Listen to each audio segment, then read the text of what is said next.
opportunity here. Oh, how cool is that? How cool is that from Chris Rigg?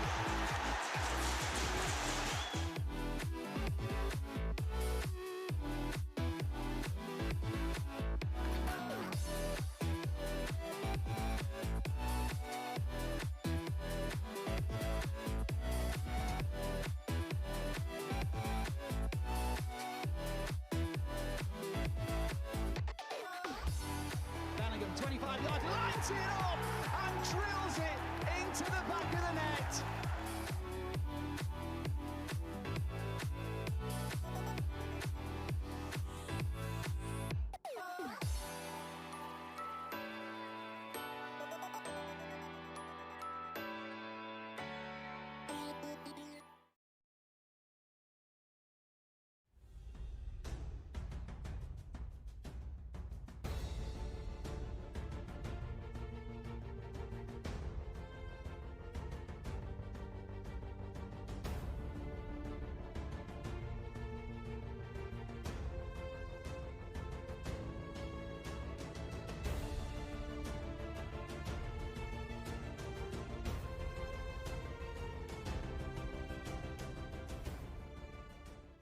At Virtue Motors, it's all in the people. My love of Spitfires came as a small boy.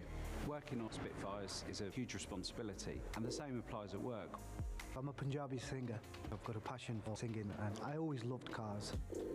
When I'm photographing the car, I try and picture myself as the customer, so the photos have to look really good. The care, passion and attention to detail people at Virtue Motors invest in the things they love will help you choose your next perfect car. Because at Virtue Motors, It's all in the detail.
25 yards, lines it up and drills it into the back of the net.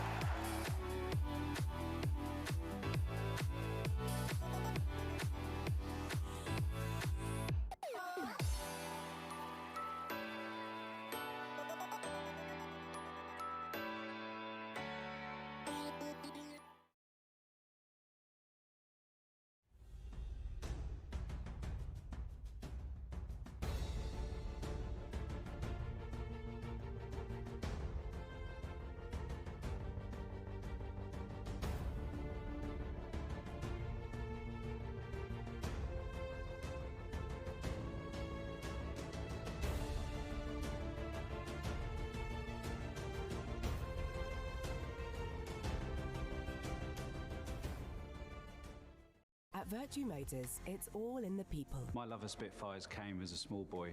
Working on Spitfires is a huge responsibility, and the same applies at work. I'm a Punjabi singer. I've got a passion for singing and I always loved cars. When I'm photographing the car, I try and picture myself as the customer, so the photos have to look really good. The care, passion and attention to detail people at Virtue Motors invest in the things they love will help you choose your next perfect car. Because at Virtue Motors, It's all in the detail. See if they can test Newcastle one more time here with Altidore. Reading!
opportunity here. Oh, how cool is that?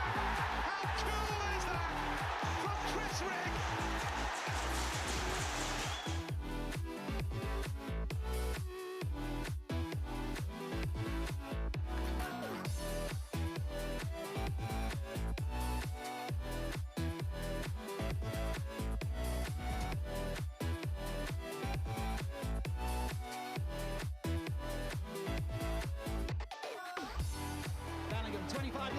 lights it up and drills it into the back of the net.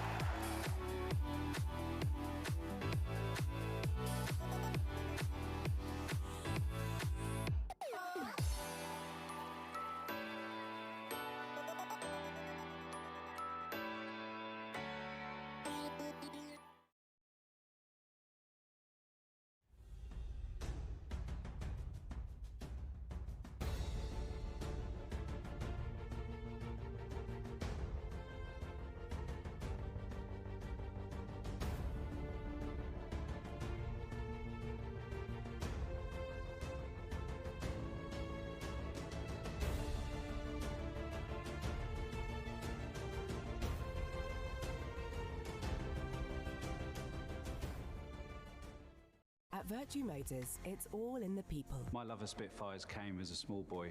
Working on Spitfires is a huge responsibility, and the same applies at work. I'm a Punjabi singer.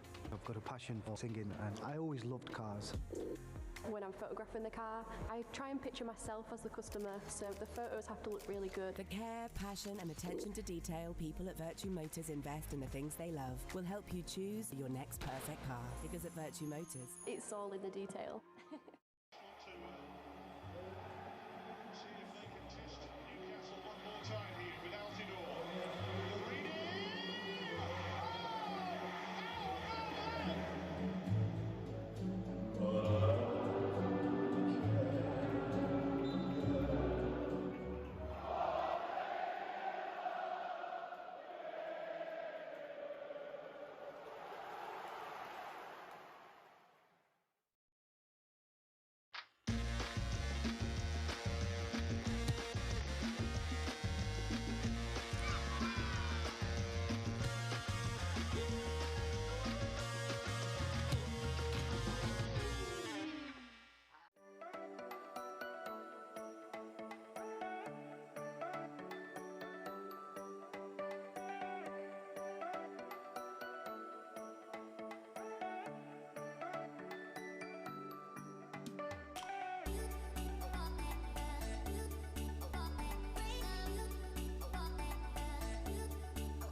Good evening, everyone, and welcome to the Stadium of Light. Sunderland are back in action once again. We're joined on the gantry by club historian Rob Mason and former Sunderland and Welsh international Danny Collins, as ever, here on a match day. It's an 8 p.m. kickoff. It's not as cold as I was anticipating, and let's hope there's some red-hot action on the pitch, gentlemen. How are you? Well, yeah, all good. Certainly, second half, we know what it's all about with the weather. It'll soon get cold, won't it? But no, I've got the scarf on early doors, Frankie. But listen, what happens on the pitch is important this evening after that point on the road. Yeah. Rob's point on the road at the weekend. We've got to get back to winning ways, haven't we? Yeah, but Rob's point on the road always goes with 3 points at the home games. You've got to make that well, work. Exactly. Let's get straight into the team news then, guys, and see who will be the personnel on the pitch to get Sunderland back to winning ways. We hope, because we've had a few draws in a row, chaps, haven't we? Indeed.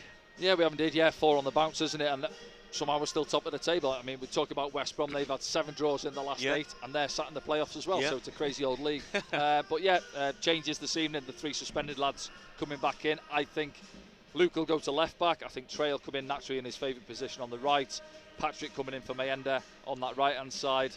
And then Job coming back in there and Aaron Connolly dropping down to the bench. That's the question all the fans will be asking, won't they, when they're going on the way to the ground this evening or watching around the world. Who's going to go left back? Well, I think Luke, as usual, will be the man that gets shunted around. I mean, we know that Trey Hume can play left back. He's played left back for Sunderland. He's played left back for Northern Ireland. And we'll see, you know, a minute after kick-off who's playing where. But at the moment, I think that I expect Luke to play at left back. And, of course, he's done, after being the utility player for a few years when he first came to Sunderland, he settled into centre-half. Yeah. He's shown how good he is at centre-half, and now he's found himself right back the other day, possibly left back today. Ballard and Mepham doing so well at centre-half, and of course a lot of people are saying what will happen when everybody's fit, Serkin's fit, Elise is fit. Yeah. Will Luke miss out? But Luke's the kind of player who probably won't miss out because he's so good. And as you know, Chris Mepham's one book off a suspension, so you know there might be more moving about of the people in the back 4 in the coming weeks. Yeah, and it's suspensions at the moment which are harming Sunderland. There's a couple of players on that 4, including the return of Job this evening as well. He's got to be careful. I mean, this is just a situation we're in at the moment, isn't it, Danny? Yeah, it is, but I think if you look at it, obviously, in terms of injuries, Alan Brown remain Mundle in the treatment room, and obviously Dennis has joined them as well now, so it's a bit of a revolving door, which seems to happen, especially this time of year, games thick and fast through the winter period. Adji coming at the weekend was fantastic. I said the other day, didn't I? I think he'll struggle to go again because he'll have been stiff Monday. 2 days later, it's a quick turn. Maybe if he didn't have this midweek game, he'd have been okay to go Friday. So I think they'll keep an eye on him. They don't want to burn him out straight away with him coming back in. Because he was good though. What was it? Look, at the beginning of the season, Adji Elise, in my opinion, was our best player. And then he got his injury, and of course he's got the history that he came back from injury in the playoffs at Luton a couple of years ago when he was nowhere near fit, but he came back for the good of the team. We desperately were short of defenders, and it set him back. Nobody wants to set Adji Elise back again. He's a very, very good footballer. He's got a superb attitude as far as I can see, and he's been correctly managed. But we're talking about suspensions hurting Sunderland. Tonight, suspension hurts West Brom a little bit because they're without Darnell Furlong at right back. I gather he's not missed a game for a couple of years, and there's been a lot of talk in the West Brom camp as to how they accommodate. It looks like Mason Holgate is going to play right back for him. Well, he could do, couldn't he? He's one of a number of players. He's essentially a centre-half at right back, and we might be able to exploit that. Should we throw up the West Brom side then, if we can then, because we can discuss them. You know, they're doing well, West Brom. They're 6th at the moment in the division. They have had a lot of draws, though, and a team that sometimes has a lot of draws, Rob, they're not losing. That's the main thing, isn't it? Yeah, they'll be very difficult to beat. You know, they've got the best away record in the division. Friday night we go to Sheffield United. They've got the best home record in the division. But overall, Sunderland have got a record as good as anybody, so I don't think we need to be worried about them. Yeah, Danny, you look like you were poised to say a stat there. Well, best away record. There's 4 teams on 15 points away from home, us being one, obviously Sheffield United and Burnley as well. So yeah, we're joint best away record as well. Rob, that's what we're getting when we're talking stats. You know. It's a strange one for them in terms of defensively 3rd best in the league. Obviously a goal less conceded than ourselves. But goals scored is their problem. 18 goals scored. I think it's 17th in the league. But Josh Madger's 2nd top scorer. But most of those goals, the vast majority of those goals are away from home. It's at the Hawthorns where they're struggling to score at home. Okay. Some good stats there from the guys. If you want to join us for the full game, of course, go to sfc.com for the Matchday streaming pass. We're streaming around the world this evening. We'd love to have you along for the ride. Okay, guys, let's discuss more things about the game this evening. Going back to West Brom, they want to try and improve on their playoff position from last season.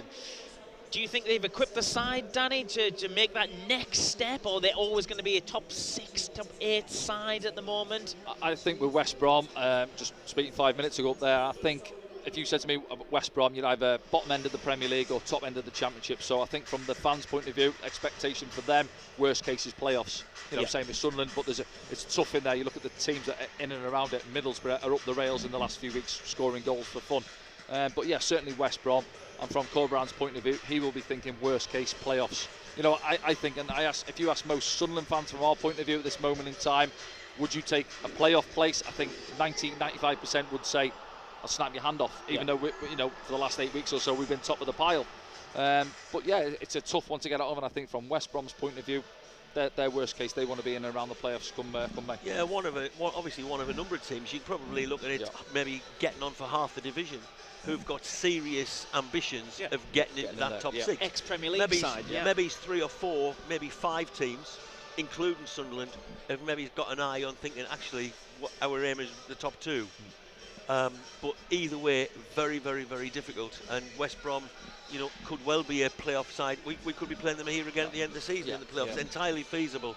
But let's hope Sunderland can actually go on, have a good week this week and keep it up, and come the end of the season we actually finish in the top 2. That's right. If we're in the playoffs, it becomes a lottery and it does nothing for my nerves or anybody else's. It's another big week, isn't it, Danny? Yeah.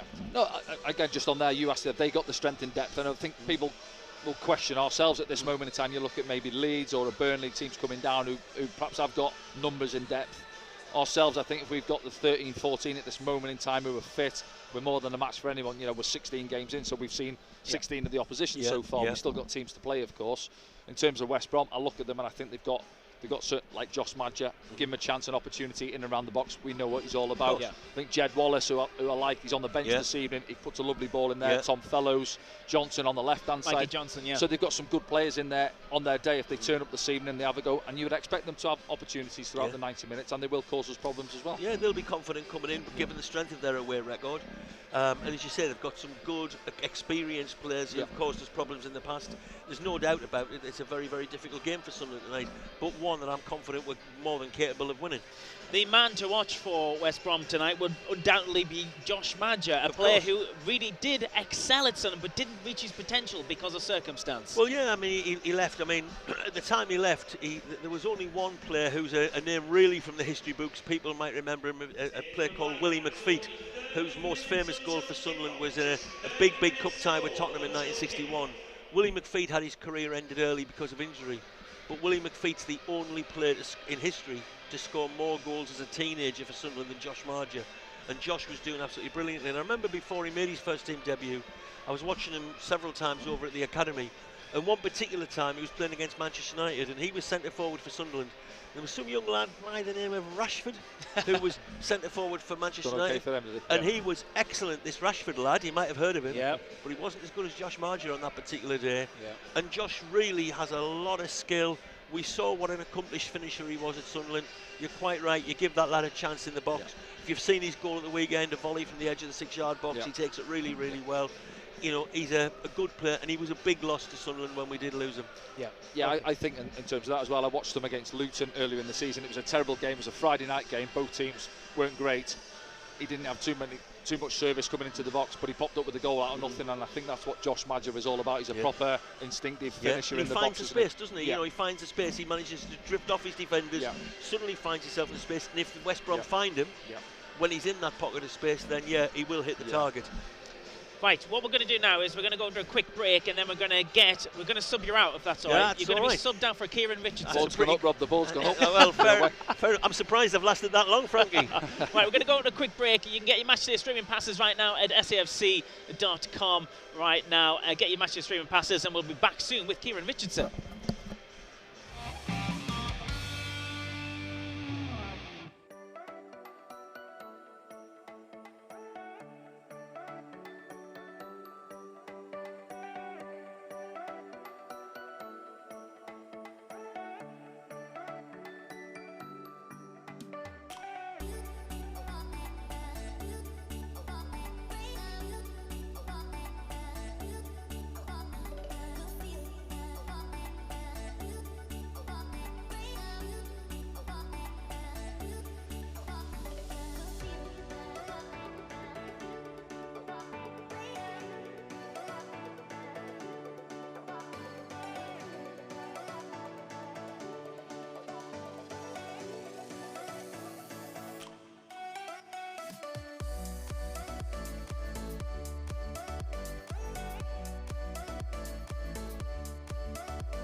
Well, welcome back to SAFC Live. Delighted to be joined by Kieran Richardson on the gantry. How you doing, Kieran? I'm good, thank you. Thanks for having me. Thanks for coming on the programme. You are much loved in these parts for your time here on Wearside. It's nice to be back, I imagine. You know what? It's been a lovely evening for me and my family.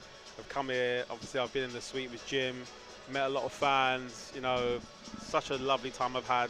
It's great to be back. Because you were involved in a team full of characters, one of them sitting on the other end of the line here, and you also scored some amazing goals here as well. Do you look back fondly at your time at Sunderland? Yeah, definitely. As you said, my time here was a great time in the Premier League.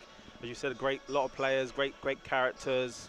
You know, I want to see this club back in the Premier League. You know, it's a massive club, and I don't like seeing them where they're at. Even though Championship's a good league as well, but this team deserves to be in the Premier League. Yeah, and it must have been tricky watching Sunderland's history in recent years as well, going down to League One. I think we spoke to you on the podcast a couple of years ago as well, didn't we? And yeah, it's been a difficult few years for the club, but it feels like things are going in the right direction now. Yeah, definitely. It's not good seeing your club in the League One, and obviously, you know, but as you said, we're going in the right direction now. We've had a great start to this season. You know, we're looking much better, and hopefully, you know, we can crack on and try. And, you know, the Championship's a hard league to get out of. We all know that. So yeah, hopefully we come the end of the season, we're around it still. Danny, reunited with Keith? Yeah, I am. Yeah, so you know, obviously similar time at the club, 5 years, 6 years yourself, haven't you? Good memories for yourself as well. And I get asked a lot by fans. I know what you're going to say here. I know what you're going to say. We get asked after the best memory for me at the club, and 180 odd games for the club I think I played, but the derby, your free kick, Shay Given, put your foot through it, passed him before he knew it, and then I think I was right behind you on the halfway line when you'd hit it, and then as we ran over to sort of celebrate on that far, ears were popping with the noise and memories from that one. As you know, that derby, it's like, when people say to me, what's it like in a derby? The other day someone asked me about a question about Man United-Liverpool derby. I played in that derby, and it's not even close. This is much more, in my eyes, a bigger derby. It means more. I couldn't even talk to my players on the pitch when it's going on. You can't hear nothing. As you said, my best moment as well as yours. It was a great time for the club, and yeah, it was a great day. Fantastic. It's really lovely to have you here, Kieran. So what are you busy with at the moment? I know you've got your podcast, you've got your watch businesses as well. Yeah, so in 2017 I started up my watch company. We buy and sell watches all across the world. It's more of a hobby. You know, I've really enjoyed it, and yeah, I love it. Obviously, being a dad is a full-time job itself. So yeah, I'm enjoying life at the moment. You know, I always keep an eye out for the teams who I've played for, Sunderland, United, and all my teams, and I want them to do well.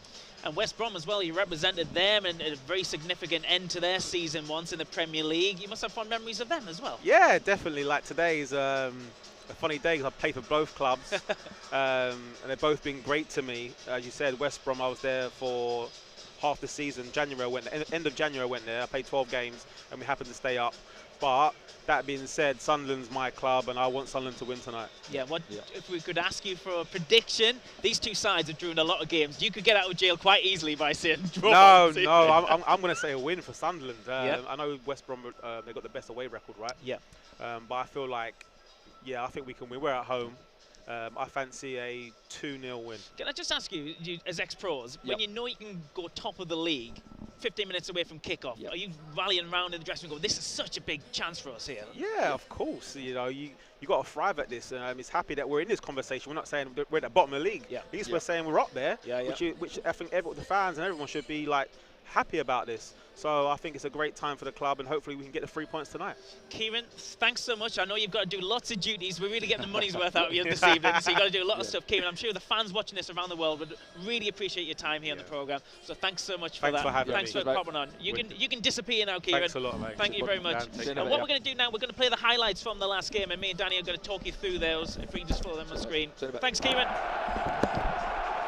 Kieran Richardson there, Danny. Yeah, good to catch up. As you say, we spoke to him on the pod, didn't we? It was a year or two back, wasn't it? And no, good lad. And as I say, fantastic player, I thought, for the club. And some wonderful goals, didn't he? And that one, as we mentioned there, against Newcastle was a hell of a strike, wasn't it? And deserved to win any game. But yeah, there we go now. Let's get on to that was a good strike as well. It was indeed, wasn't it? And yeah, Aaron Connolly opening his account for the club. Say, what, 4 or 5 appearances under his belt now. But lovely, sweet volley, drops to him.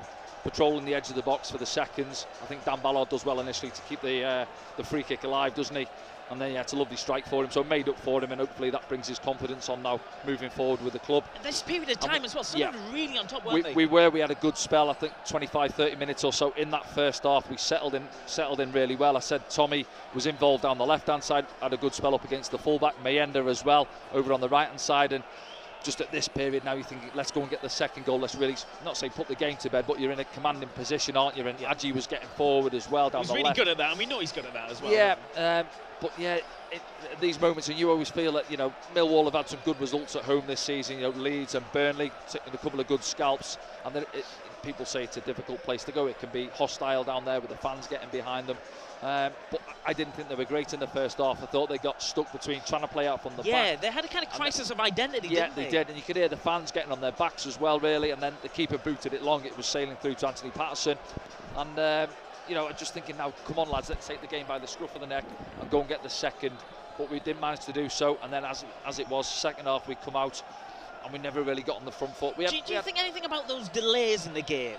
Well, I've heard people saying it didn't help. And it happened at Coventry, in the home game. No, but when it came, obviously, I think it was the 42nd minute, but at that stage, I thought we'd come away from it. I think we were giving too many cheap free kicks away and inviting balls into the box, which we defended well. Yeah. So it wasn't as if we were on top knocking on the door at that stage, but it didn't help in terms of the fact that we were off the pitch for 25-30 minutes. Yeah. Then we came back out for 5. Then we were back in for another 15. Yeah. I think I heard Regis say yesterday, as we said on comms, should have put the 5 minutes on the second half, really, and gone 50 minutes plus in the second half, and it would have done everybody a favour on a cold, you know, afternoon down in the capital, really.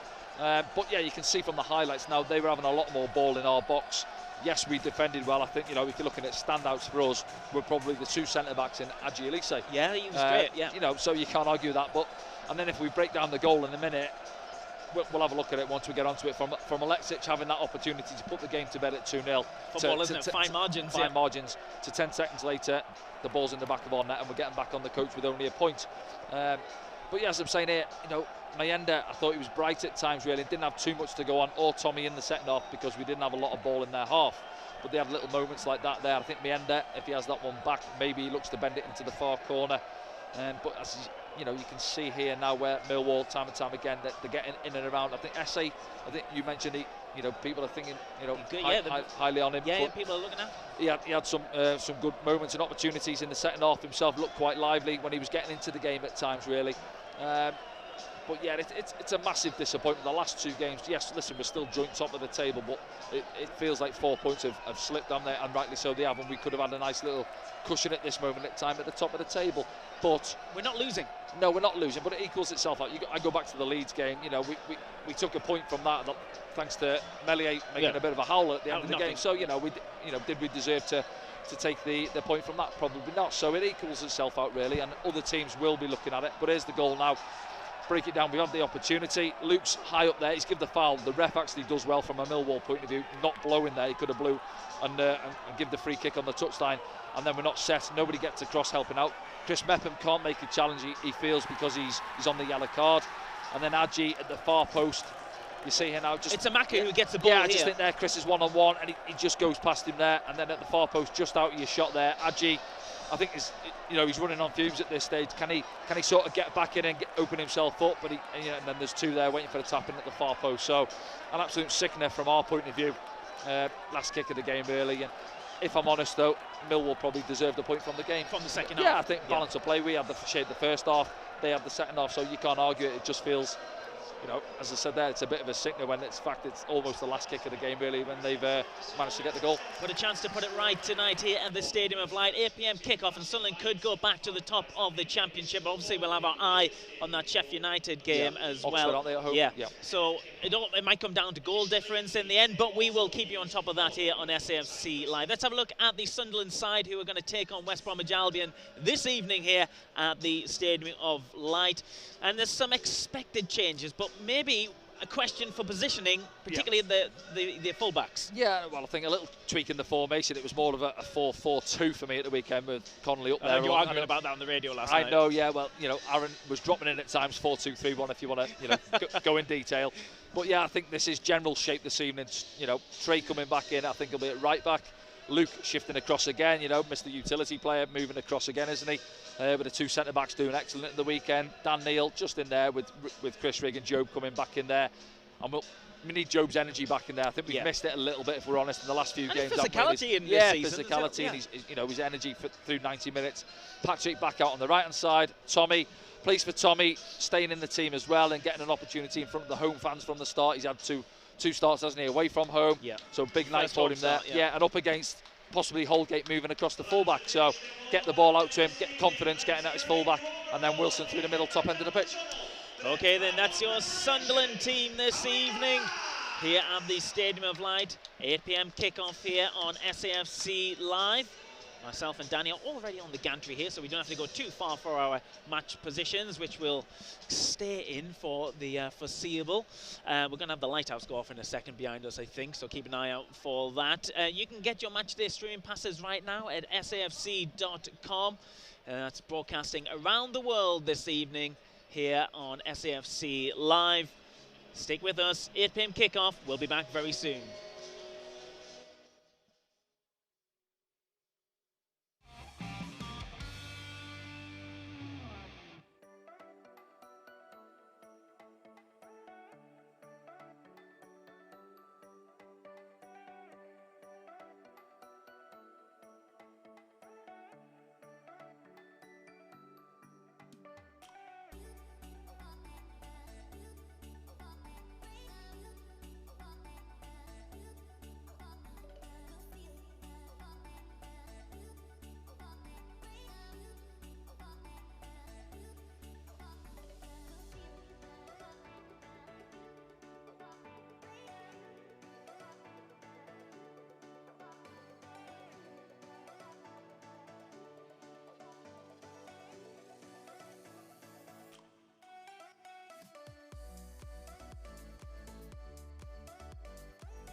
Welcome back to SAFC Live.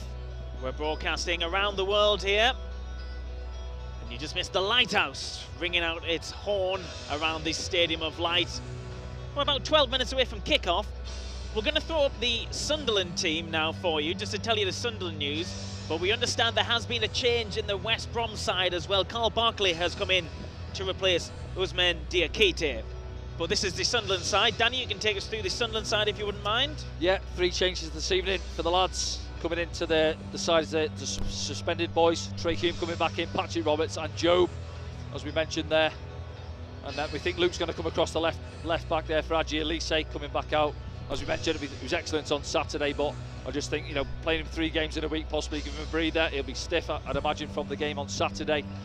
Mayenda dropped down to the bench as well. and then Aaron Connolly as well making way. So a little tweak in the shape, I think, yeah, with Aaron obviously coming out for that front line, and then Joe and Chris Rigg just ahead of Dan Neal in the middle of the park. Tommy Watson keeping his place on that left-hand side. Yes, let's have a quick look at the West Brom side. We're not ready to look at that because they're making that last-minute change. And that's Kyle Barkley, who has come in for Diakite, who's pulled up in the warm-up, we understand. We just found out a few seconds ago. So our production team was getting that graphic ready as soon as they can, and they'll put it up on the screen. But a real opportunity tonight, Danny, for Sunderland to go back to the top of the division. Well, it is, yeah. Obviously, we'll keep an eye on Sheffield United's results as well. Home to Oxford, aren't they? So, you know, on paper, you perhaps expect Sheffield United to win that one, but we've got to do our own job, as we said there. Four draws on the bounce. The big disappointment was obviously last time at home against Coventry. That point away wasn't too bad on Saturday afternoon for me down at Millwall, albeit, yes, we got hit with that late sucker punch, didn't we? But back here this evening at home, yeah, West Brom, they're up there at 6th, 7 draws in their last 8. Just that one win, I think it was Hull they beat 2-1. So yeah, you'd fancy it if we turn up, if we're at it, play with energy, like we've seen in that first half against Coventry for what, 30-35 minutes. Thought we were outstanding, got the goals. Half time come at the wrong time for us that day, didn't it? And we come out second half, sat back too much for me. Got to get on the front foot. You can't do it for 90 minutes, I accept that, but you expect the opposition to have a spell in the game or a couple of opportunities as well. But from us going, and what we showed against Coventry, the fact that we showed so much energy and we moved the ball with pace, to coming out second half and just almost sitting off them and saying, right, what have you got now? You know, the contrast in that, we've got to have a balance into it as well, and especially when you're at home as well, in front of the 40-odd thousand Sunderland fans. And then when Coventry got that first goal back, yes, it was fortunate off Alan Brown into Hadji Wright's path. And then the ground went quiet and edgy and nervy, so we've got to stick with the boys as well tonight and try and get them over the line. Yeah, absolutely. Big opportunity tonight for Sunderland. And these fans, they'll be frustrated with those recent draws. But hopefully they can put things right this evening, as you said, Danny. Yeah, you know, because it's a strange league, isn't it, in a way? As I said there, we've hard league. 4 draws on the bounce and we're still joint top of the table. These have drawn 6 or 7 of the last 8 games, and they're still in the playoffs themselves. You know, with an opportunity, I think, to go 3 points behind us this evening if they beat us. So they're difficult to break down. You know, yes, they conceded a couple of the weekend, but prior to that, you know, you're looking at their games, they've had 4 0-0s in there. So, yes, while they're not quite firing at the top end, albeit Josh Madger's the second top scorer with 10 goals, as a team, they're struggling. They've scored 18. I think there's only 5 players scored for them this season, so they've got to start chipping in from different areas. But they have got quality around the pitch. They've got quality on the bench. John Swift, Jed Wallace, as we've mentioned as well. So Lewis Dobbin as well. So they've got some good quality in their squad. And as we said there, from a West Brom point of view, their fans would expect them, worst case, to be pushing for the playoffs. Yeah, absolutely. Especially coming so close last year as well, getting beat by Southampton. Ultimately went up, of course. Yeah. So yeah, I mean, their fans will be expecting, and Rob Mason was right early, wasn't he? There's about 7 or 8 teams in this division, all Premier League size quality clubs, aren't they? Yeah, well, obviously you've got a good argument. Yeah, you look at the teams that have come down, and then you've got your Norwiches and even like Watford. And Watford are a funny one at the minute. You know, they beat us. I like the way they play. I watched them on Friday night against Plymouth. They're one of those teams that they want a bit of a gunfight. They'll you know, you might score 3, but we'll fancy ourselves to go and score 4 or 5. So I expect Watford to be up there. Middlesbrough have come good. You know, they're right amongst it. They're scoring goals for fun as well. So it's a tough old league. But at this moment in time, we're in a great position. We've got the suspended boys back this evening. We've got 3 or 4 on a tightrope as well, walking. You know, let's say the tightrope on 4 yellows. Joe being one coming back in this evening. So yeah, we've got to get through. It's going to be a tough old winter period, but you know, that's what it's all about in the Championship. Once you get through it, and if we get into sort of February, March time, and then you're looking and we're still in this position, well, we're right amongst it, aren't we? You could argue you come out the other side of New Year's Day and you're in and around the top 3. Yeah, but you know, again, looking at where we were last year, I think it was around 7th, 8th of December. We're in the playoff positions. I think 6th or 7th. We're right in amongst it. And look how that, you know, look where we ended up last season. That, you know, the wheels come off, as they say, and we finished 16th, 17th, wasn't it? So, you know, and I think where you look at where we're now, I don't think too many people, myself included, didn't expect us to be in this position. You might get 1 or 2 ardent Sunderland fans who said, yeah, no, I fancied us to be right up there, top of the table. But if we're honest, I don't think too many expect us to be in this position. Our last season finished, but we're there on merit now. You know, we're 16 games into the season, so you're a third of the way through. So we're there, we've had a good look at a lot of teams, and when we turn up and when we've got our so-called best starting 11 out there, we're more than a match for anyone at this level. The lighthouse is ringing out the foghorn once again around the Stadium of Light.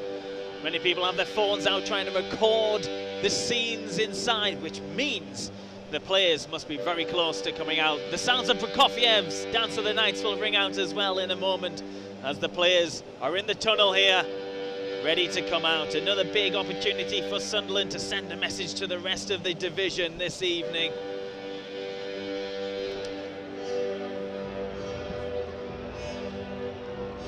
Trey Hume back in the side, he'll be ready to go, won't he? He will, yeah, he'll be frustrated. He doesn't miss too many games, does he, Trey? Again, he was on a tightrope, wasn't he, on that 4 yellows for a while, and then eventually it caught up with him at the wrong time because we had 1 or 2 others picking up their suspensions, but now he'll be back out there. And I think, yeah, in terms of whether Luke or Trey play, I think he'll want Trey out there, and the fact that he links up well with Chris Regan and Patrick Robertson, that sort of triangle down the right-hand side, doesn't he? And I just think Luke's naturally better on his left foot, albeit the 2 of them are predominantly right-footed. I think it suits Luke more on his left foot, so but we'll wait and see once we get underway.